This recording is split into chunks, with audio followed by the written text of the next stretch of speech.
You know what? I haven't done a tour in a long time.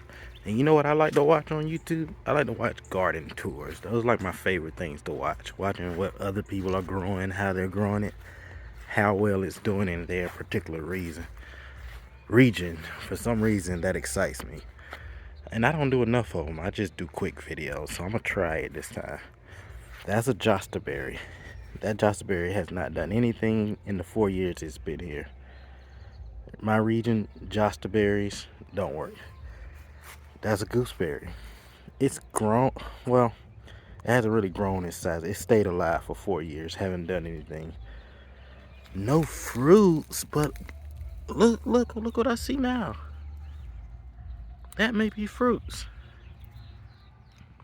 By the way, this is a gooseberry.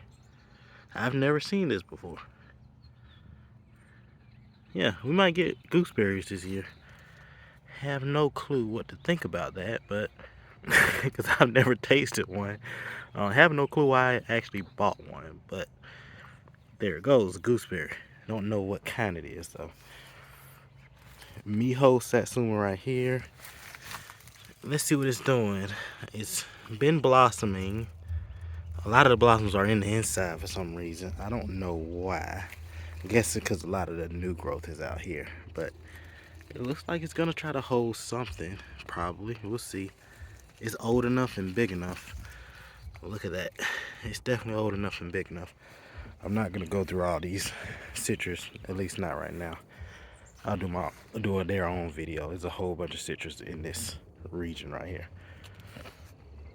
Let's move on. So there's a late fry muscadine. Has a new home on this trellis. Hopefully that helps. That is a Ruby Crisp muscadine that I just put in. That's why the dirt around it looks so. There's no weeds around there because I just dug that up and placed that there. Hopefully it's as good as the late fry. The late fry is delicious, but I've heard it's not the best tasting muscadine, so we'll see. This is a Chinese Mormon apricot right here. That's all I've got to say about that. Nothing much to say. Very young. Red Haven peach. I just thinned a little bit of the fruit the other day. A lot of stuff to knock off, but as you can see, there are peaches on there. Of course, sprayed with the Surround WP. We're doing as much as we can to not get disease and pests this year. Some of this got to come off. Yeah, let's take this one off. We don't need that many here. But yeah, that's a Red Haven peach. Let's move on. Contender peach. Not a lot of peaches down here, but if you look up, a lot of peaches up here. Contender peach. That's one of two contender peaches I have. Let's move on. This tour thing that we're trying to do. That used to be, well, I guess it still is. These figs are resilient. This is a white Marseille fig. This fig does terrible in my area, so I tried to dig it up, but I guess I didn't get every part of it. So with that said, it's still sitting there. Sunflowers, and yeah, it looks like all those are sunflowers. I need to thin those out because sunflowers get big and they can't be that close together. Yeah, white Marseille fig, I would not recommend it. Here's my Chicago Hardy fig. I would recommend. This thing does great. This thing's got, it didn't even get killed back from the freeze, from the 6 degrees. So yes, I would recommend it. It survived 6 degrees and trying to put out Braba crop. That's kind of crazy. Let's move on.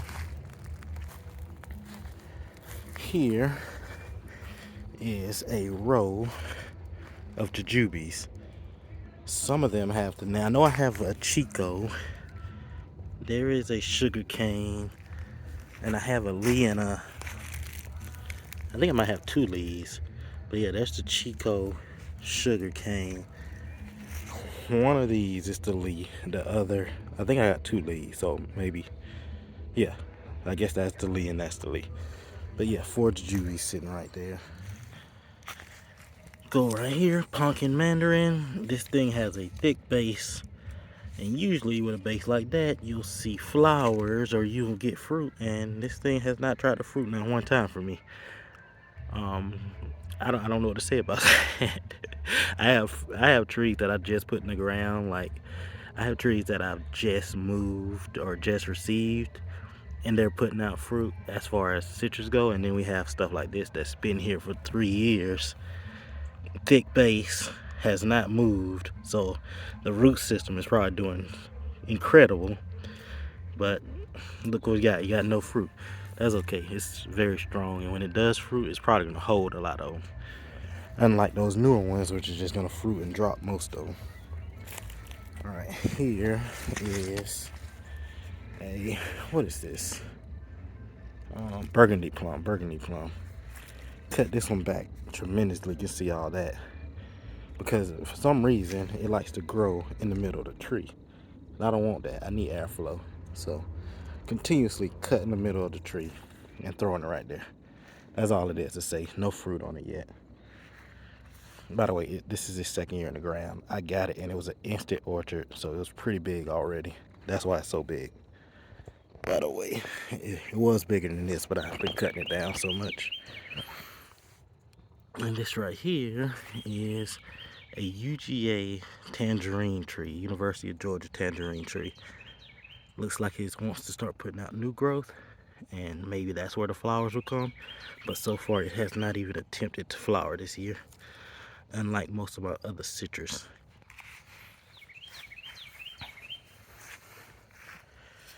Blueberries, all my blueberries did terrible this year.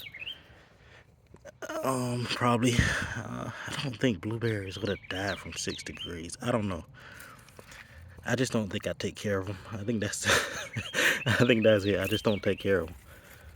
So the weeds kind of taking over this area. Oh, these were super cheap blueberries, like $6 a piece or less.